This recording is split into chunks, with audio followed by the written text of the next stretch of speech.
ഇന്നലെ അമ്മ അസോസിയേഷൻ പത്രക്കാരുടെ മുന്നിൽ നടത്തിയ ആ ഒരു എക്സ്പ്ലനേഷൻ നിങ്ങൾ കണ്ടു കാണും. ഹേമ കമ്മിറ്റി റിപ്പോർട്ടിൽ അതിൽ ഭയങ്കര സട്ടിലായി ഭയങ്കര സോഫ്റ്റ് ആയിട്ട് സംസാരിക്കുന്ന സിദ്ദിഖിനെ നിങ്ങൾ ശ്രദ്ധിച്ചു. ഞാൻ നോക്കുമ്പോൾ സിദ്ദിഖ് ഇപ്പോൾ കുറച്ചായിട്ട് അങ്ങനെ വളരെ സോഫ്റ്റ് ആയിട്ട് വളരെ സട്ടിലായിട്ട് സിദ്ദിഖ് അങ്ങനെയാണ്. ആ വേ ഓഫ് പ്രസൻറ്റേഷൻ മീഡിയയുടെ മുന്നിലൊക്കെ വൈറ്റ് ആൻഡ് വൈറ്റ് ഒക്കെ ഇട്ടിട്ട് അങ്ങനെയൊക്കെയാണ് സിദ്ദിഖ് അധികവും ഇപ്പോൾ മീഡിയേൻ്റെ മുന്നിൽ പ്രസൻ്റ് ആവാറ്. ഓക്കെ, അപ്പോൾ അമ്മയുടെ the responsible person to talk എന്നുള്ള നിലയ്ക്ക് ഇന്നലെ രണ്ട് സ്ത്രീകളെ ഇപ്പുറത്തും രണ്ടുപേരെ അപ്പുറത്തും ഇരുത്തിയിട്ട് സിദ്ദിഖ് ഇന്നലെ അവിടെ ഭയങ്കരമായിട്ടുള്ള ഞങ്ങൾക്ക് കുറച്ച് സമയം വേണം, ഞങ്ങൾ പഠിച്ചിട്ടുണ്ട്, ഞങ്ങൾ ഈ പറഞ്ഞ ഹേമ കമ്മിറ്റിയിൽ റിപ്പോർട്ട് സബ്മിറ്റ് ചെയ്തവരുടെ കൂടെയാണ് എന്നൊക്കെ പറഞ്ഞുള്ള എക്സ്പ്ലനേഷനും കാര്യങ്ങളൊക്കെ ഇങ്ങനെ കൊടുക്കുന്നതായിട്ട് കണ്ടു. പവർ ഗ്രൂപ്പ് ഇല്ല എന്നൊക്കെ പറഞ്ഞിട്ട്. അപ്പോൾ സിദ്ദിഖ് ഇന്നലെ അതൊക്കെ സംസാരിച്ച് ഇപ്പോൾ ഇന്ന് കാര്യങ്ങൾ നോക്കുമ്പോൾ ഡയറക്ടർ രഞ്ജിത്തിനെതിരെ ആരോപണം വരുന്നു. ഇപ്പോൾ അയാൾ രാജിവെക്കുന്നു എന്നുള്ളതാണ് മനസ്സിലാക്കാൻ കഴിഞ്ഞത്. അതവിടെ നിൽക്കട്ടെ. ഇപ്പോൾ സിദ്ദിഖിനെതിരെ തന്നെ ഒരു ലേഡി രംഗത്ത് വന്നിരിക്കുകയാണ്. ഓക്കെ, ആക്ട്രസ് രേവതി സമ്പത്ത് എന്ന് പറഞ്ഞ ആക്ട്രസ്സാണ്. നടൻ സിദ്ദിഖ് മോശമായി പെരുമാറി, ദുരനുഭവം ഉണ്ടായി ചെറിയ പ്രായത്തിൽ. ഓക്കെ, നോട്ട് ദ പോയിന്റ്, ചെറിയ പ്രായത്തിലാണ് ദുരനുഭവം ഇവർക്ക് ഉണ്ടായിട്ടുള്ളത്. രേവതി സമ്പത്തിൻ്റെ ഫേസ്ബുക്ക് പോസ്റ്റുകളിലൂടെ ഞാൻ പോകുമ്പോൾ ശ്രീകാന്ത് വെട്ടിയാറിൻ്റെ ആ ഒരു 2022 ടൈമിൽ അവരൊരു പോസ്റ്റ് ഇട്ടിട്ടുണ്ടായിരുന്നു. അവർ കുറേ പോസ്റ്റ് ഇട്ടിട്ടുണ്ട് കേട്ടോ. ഡയറക്ടർ രഞ്ജിത്തിനെതിരെ തന്നെ അവരൊരു പോസ്റ്റ് ഇട്ടിട്ടുണ്ടായിരുന്നു. അതിനുശേഷം സിദ്ദിഖിൻ്റെ തന്നെ നമ്മുടെ പ്രമുഖ നടി കേസിൽ അന്ന് ഇവരൊരു പോസ്റ്റ് ഇട്ടിട്ടുണ്ട് സിദ്ദിഖിൻ്റെ കാര്യത്തിൽ. Of course he is Siddique an ultimate fraud. ഇയാളൊക്കെ ഇന്നും ഇറങ്ങുന്ന എല്ലാ സിനിമയിലുമുണ്ട്.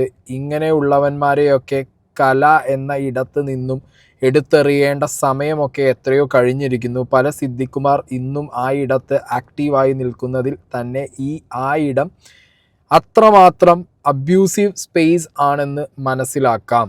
ഓക്കെ, അപ്പോൾ ഈ നടി ആക്രമിക്കപ്പെടുന്ന ആ ഒരു ടൈമിൽ പദ്ധതി ഇടുമ്പോൾ അടുത്ത് സിദ്ദിഖും കത്തിൽ നിർണായക വിവരങ്ങൾ എന്ന് പറഞ്ഞിട്ട് റിപ്പോർട്ടറിൽ വന്നിട്ടുണ്ടായിരുന്ന ആ ഒരു ന്യൂസ് ക്ലിപ്പ് ഷെയർ ചെയ്തിട്ടാണ് അവർ ഈ ഒരു പോസ്റ്റൊക്കെ ഇട്ടിട്ടുണ്ടായിരുന്നത്. ഓക്കെ, അപ്പോൾ എന്താണ് ഈ ലേഡി പറയണത് നമുക്ക് നോക്കാം. എങ്ങനെയാണ് സിദ്ദിഖ് അവർ അബ്യൂസ് ചെയ്തതെന്നുള്ളത് അവർ പറയുന്നുണ്ട്. ഞാൻ വളരെ യങ് ആയിരിക്കുമ്പോൾ നടന്നൊരു വിഷയമാണ് എനിക്കത്. അത് പറയാൻ തന്നെ എനിക്ക് എത്ര വർഷങ്ങൾ വേണ്ടി വന്നു എന്നുള്ളത് തന്നെ അതിൻ്റെ ഒരു സീരിയസ്നെസ്സും അതിൻ്റെ ആ വിഷയത്തോടുള്ള ഒരു സെൻസിറ്റിവിറ്റിയും വൾണറബിലിറ്റിയും ഒക്കെ ചൂണ്ടിക്കാണിക്കുന്നുണ്ട്. എന്നെ ഇപ്പോൾ ഏറ്റവും കൂടുതൽ അതിശയപ്പെടുത്തുന്നതും അത് തന്നെയാണ്. അതായത് ഞാൻ പറഞ്ഞത് ഇപ്പോൾ AMMA ജനറൽ സെക്രട്ടറിനെ അദ്ദേഹത്തെയാണ് ഞാൻ ഒരു അറ്റാക്കർ എന്ന നിലയിൽ പറഞ്ഞിട്ടുള്ളത്.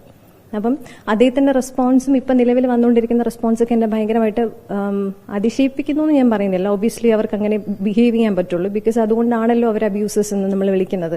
അതായത് രേവതി പറയുന്നത് ഇപ്പോഴത്തെ അമ്മയുടെ ജനറൽ സെക്രട്ടറി ആയിട്ടുള്ള ആളാണ് രേവതിനെ ആ വർഷങ്ങൾക്ക് മുമ്പ് അത്തരത്തിൽ സെക്ഷുവലി അബ്യൂസ് ചെയ്തത് എന്നുള്ളതാണ്. ഈ ജനറൽ സെക്രട്ടറിയായ ഇദ്ദേഹം അഡ്ജസ്റ്റ്മെന്റിന് എന്നെ വിളിച്ചു എന്നാണ് പലയിടത്തും പറയുന്നത്. പക്ഷെ the thing is that he raped me. അയാള് എനിക്ക് പറയുകയാണെന്നുണ്ടെങ്കിൽ ഹീസ് ആൻ അബ്യൂസർ. അതിനപ്പുറത്തേക്ക് എങ്ങനെ പറയണമെന്ന് എനിക്ക് അറിഞ്ഞുകൂടാ. ഒരു വളരെയധികം ഡ്രീം ചെയ്യുന്ന ഒരു പ്രായത്തിൽ അല്ലെങ്കിൽ സിനിമ എന്നുള്ളതിനപ്പുറത്തേക്ക് അഭിനയം എന്ന് പറയുന്ന വലിയൊരു സയൻസ്. ആ സയൻസിന് ആ ഒരു പ്രൊഫഷണൽ അപ്രോച്ചോടുകൂടി ഞാനതിനെ കാണുകയും സീക്കുകയും ചെയ്തൊരു വ്യക്തിയാണ്. ആ സമയത്ത് വളരെ പ്രായം കുറവാണ്. ഇദ്ദേഹം എന്നെ കോണ്ടാക്ട് ചെയ്യുന്നത് സത്യം പറഞ്ഞാൽ +2 കഴിഞ്ഞ് നിൽക്കുന്ന സമയത്ത്, സ്കൂൾ ടൈമിൽ നിൽക്കുന്ന +2 കഴിഞ്ഞ് ഉള്ളൊരു ലീവ് ഉണ്ടല്ലോ, ആ സമയത്താണ് ഇദ്ദേഹത്തിന്റെ ഒരു അക്കൗണ്ടിൽ നിന്ന് എനിക്ക് മെസ്സേജ് വരുന്നത്. ഹായ് മോളെ. അന്നും ഇദ്ദേഹം യൂസ് ചെയ്ത വേർഡ് മോളെ എന്നാണ്. ആൻഡ് നമ്മൾ കുറച്ചുകൂടെ കൊച്ചാണ്, നമ്മൾ എക്സ്പെക്ട് ചെയ്യുന്നില്ല. വേൾഡ് ഭയങ്കര അധികം നമ്മളെടുത്ത് നല്ലതായിരിക്കും എന്നാണ് വിചാരിച്ചു വെച്ചിരിക്കുന്നത്. വേൾഡിൽ ഇത്രത്തോളം ഇതുണ്ടെന്ന് നമ്മൾ ഒരിക്കലും വിചാരിക്കുന്നില്ല. എസ്പെഷ്യലി ഇൻഡസ്ട്രിയിൽ ഇങ്ങനത്തെ ഒരു സ്വഭാവം ഉണ്ടെന്നൊന്നും അന്ന് ഒരു കൊച്ചായ എനിക്ക് സത്യം പറഞ്ഞാൽ അറിയില്ല. ഒരു അഡൽഹുഡിൽ പോയപ്പോൾ പോലും ആണ് നമുക്കത് പ്രതികരിക്കാനുള്ള ഒരു ഇതൊക്കെ വരുന്നത് തന്നെ 100 തവണ ചിന്തിച്ചിട്ട്. അപ്പം ഇദ്ദേഹത്തിന്റെ ഒരു മെസ്സേജ് വരുമ്പോഴും എനിക്ക് അതായത് ഇദ്ദേഹം കോൺടാക്ട് ചെയ്യാൻ ഉപയോഗിച്ച ഫേസ്ബുക്ക് പ്രൊഫൈൽ എന്ന് പറയുന്നത് തന്നെ ഫേക്ക് ആണെന്നാണ് ഞാൻ കരുതിയത്.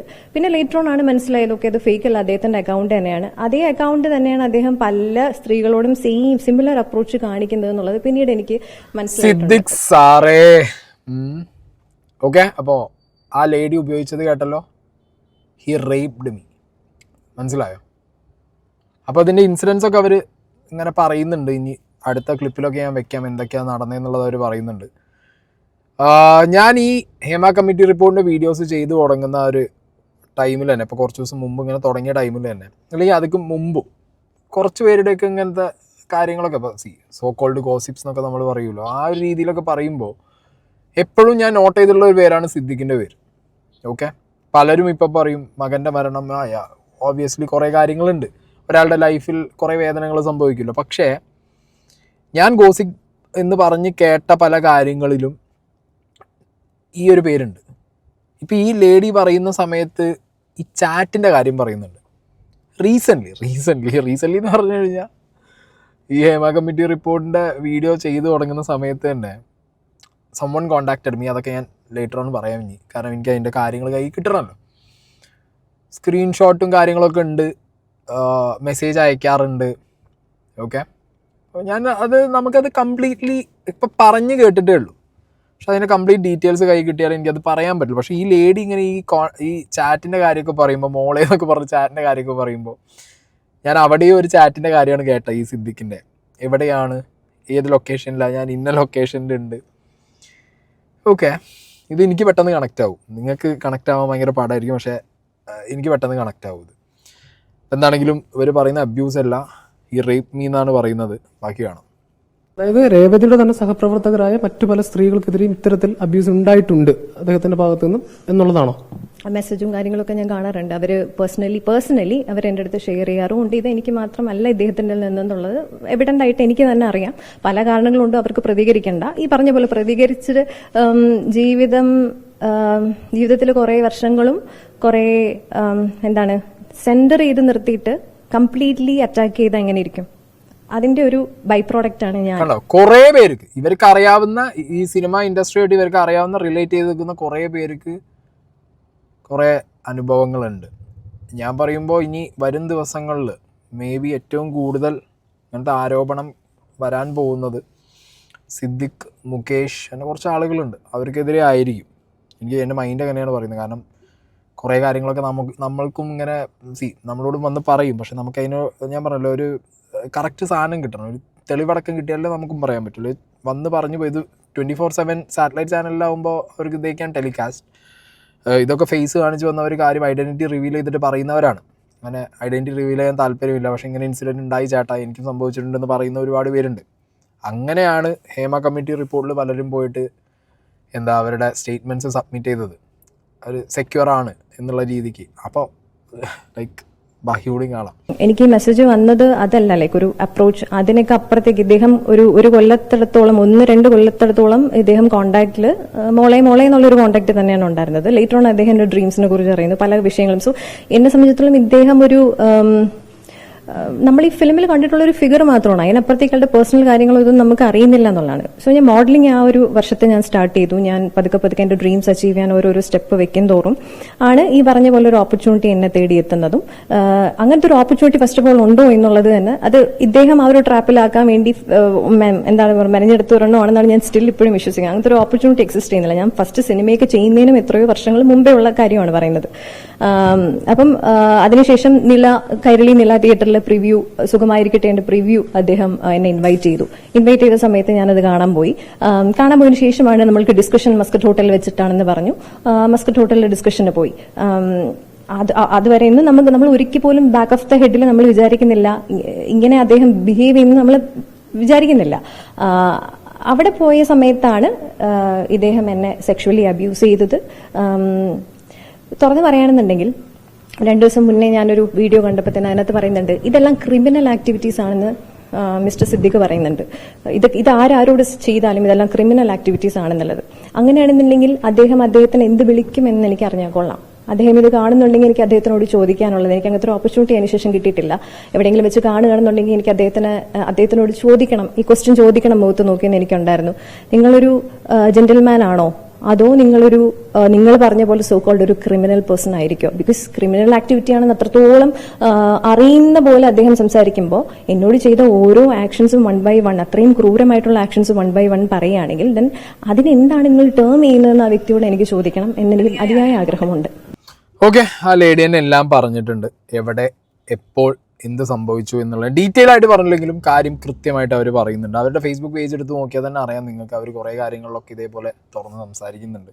പക്ഷേ ഇതിന് എതിരെ കേസ് കൊടുക്കാനോ കാര്യത്തിനോ അവർ റെഡി അല്ല. കാരണം കേസ് കൊടുത്തവരുടെയൊക്കെ അവസ്ഥ അവർക്ക് നന്നായിട്ട് അറിയാം. കേസ് കൊടുത്ത് പെട്ട് ലൈക്ക് ഒന്നും അല്ലാത്തൊരവസ്ഥയിൽ ഒതുക്കി കളഞ്ഞവരുടെ ലൈഫ് അവർ മുന്നിൽ കണ്ടിട്ടുണ്ട്. അതൊന്നും അവർക്ക് ആവശ്യമില്ല. അവർ പറയാനുള്ള കാര്യം അവർ തുറന്ന് പറഞ്ഞു എന്നാണ് അവർ ഇവിടെ വന്ന് പറയുന്നത്. അപ്പോൾ ഇത് രഞ്ജിത്തിനെതിരെ ബംഗാളി ആക്ട്രസ് വന്ന് പറഞ്ഞ സമയത്ത് രഞ്ജിത്ത് പറഞ്ഞു ഞാൻ ഇനി ഇതിന് മുന്നോട്ട് കേസോ കാര്യങ്ങളോ അല്ലെങ്കിൽ ഞാനിത് ഫോളോ അപ്പ് ചെയ്യുന്നൊന്നുമില്ല എന്നൊക്കെ പറഞ്ഞ് രഞ്ജിത്ത് ഒരു വഴിക്ക് പോയി. സിദ്ദിഖ് AMMയുടെ ജനറൽ സെക്രട്ടറി, അയാൾക്കെതിരെയാണ് ശക്തമായ ഒരു ആരോപണം ഇപ്പോൾ വരുന്നത്. മൂപ്പര് ആ സ്ഥാനം ഒഴിഞ്ഞു പോകേണ്ട ഒരു അവസ്ഥ വരുമോ, അതോ ഞാൻ ഇങ്ങനെയൊന്നും ചെയ്തിട്ടില്ല എന്ന് പറഞ്ഞിട്ട് സിദ്ദിഖിന് പത്രമാധ്യമങ്ങളിലൂടെ സിദ്ദിഖിനെ ഡീഫെയിം ചെയ്തു ഈ ലേഡി എന്ന് പറഞ്ഞിട്ട് തിരിച്ചൊരു കേസ് കൊടുക്കാൻ സിദ്ദിഖ് റെഡിയാവും? അങ്ങനെയാണെന്നുണ്ടെങ്കിൽ കാര്യങ്ങൾ മാറും. അല്ലെങ്കിൽ അങ്ങനെ ഒന്ന് നോക്കി അറിയാം ഈ ലേഡീൻ്റെ കയ്യിൽ എന്തൊക്കെ ഈ തെളിവ് കാണൂടെ ഇവരയിലൊക്കെ, ഇവരൊക്കെ എവിടെ വേണമെങ്കിലും പറയാം. അപ്പോഴാണ് ഇതിന് കാര്യം. ഇത് ഞാൻ നോക്കുമ്പോൾ എന്താ അറിയോ, തുറന്ന് പറച്ചിലുകൾ വരുമ്പോൾ പബ്ലിക്കായിട്ട് വന്ന് ചാനലിൻ്റെ മുന്നിൽ പറയുമ്പോൾ ആരെക്കുറിച്ചായിട്ടാണ് പറഞ്ഞ ആ വ്യക്തികൾ കേസ് കൊടുക്കുന്നില്ല. അതെന്താ? ഇവർക്ക് മാത്രം കേസ് കൊടുത്താൽ പോരല്ലോ, അവർക്കും കേസ് കൊടുക്കാമല്ലോ. അങ്ങനെ ചെയ്യാലോ, ഇവർ മാത്രം കേസ് കൊടുക്കണ്ടല്ലോ. എല്ലാവരും ചോദിക്കുന്നുണ്ട് നിങ്ങൾക്ക് അവിടെ പോയി കേസ് കൊടുത്തൂടെ. അപ്പോൾ ഈ ലേഡീനോട് ചോദിക്കുന്നത് നിങ്ങൾക്ക് പോയി കേസ് കൊടുത്തൂടെ? എന്തുകൊണ്ട്? ഇവിടെ സിദ്ദിഖിൻ്റെ പേരാ പറയുന്നത്. ഈ ലേഡി കൃത്യമായി സിദ്ദിഖിൻ്റെ പേര് പറയുന്നുണ്ട്. സിദ്ദിഖിന് കേസ് കൊടുത്തൂടെ? പത്രമാധ്യമങ്ങളിലൂടെ എന്നെ അപമാനിച്ചു, എന്നെ ഡീഫെയിം ചെയ്തു, ഈ ലേഡി വന്നിട്ട് ഇല്ലാത്ത ആരോപണമാണ് പറയുന്നത്. സിദ്ദിഖ് തിരിച്ചൊരു കേസ് കൊടുക്കണം. അതാണല്ലോ ചെയ്യേണ്ടത്. എന്താണെന്നുണ്ടെങ്കിലും സിദ്ദിഖിനെതിരെ ഒരു ആരോപണം വന്നിരിക്കുകയാണ്. ഓക്കെ, അതും ചെറിയൊരു ആരോപണമല്ല. ബോക്സോ ഇല്ല വരാൻ ലൈക്ക് ആ ടൈമല്ല, അത് കഴിഞ്ഞിട്ടായിരിക്കണം. കുറേ കമൻറ്റ് ബോക്സിൽ അങ്ങനെ കൊണ്ടു, അങ്ങനെയല്ല. കുട്ടി പറഞ്ഞത് +2 ഒക്കെ കഴിഞ്ഞതിന് ശേഷം മോഡലിംഗ് ഒക്കെ സ്റ്റാർട്ട് ചെയ്ത് അങ്ങനെയാണ് പറയുന്നത്. ഇനി എന്തൊക്കെ വരൂടെ, ആരുടെ കുറേ ഉണ്ട്. ഓക്കെ, അപ്പോൾ എന്താണെങ്കിലും നോക്കാം ഇനി എന്ത് സംഭവിക്കും എന്നുള്ളത്. Let's see. അപ്പോൾ സിദ്ദിഖിനെതിരെയും ഒരു ആരോപണം വന്നിരിക്കുകയാണ്. രഞ്ജിത്ത് കഴിഞ്ഞു, സിദ്ദിഖായി.